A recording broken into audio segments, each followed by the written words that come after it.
I just think the best way to make friends is to get involved. There's so many different student orgs. I always like to say that we're like for students, by students. Get involved in the student government, get involved in the student orgs, get involved in the student resource centers. There's so many different ways to find people and meet other people that are like-minded. Just be open, be yourself. Everybody here wants to get to know each other. That's like the whole point of college.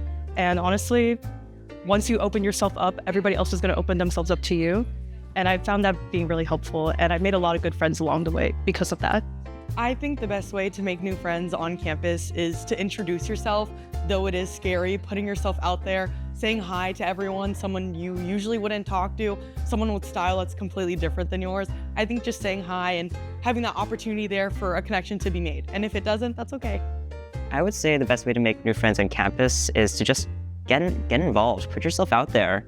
You never know who you're gonna meet. You're gonna just connect with all these different experiences you could have. Like just all the old experiences, all the new experiences, just connect with people.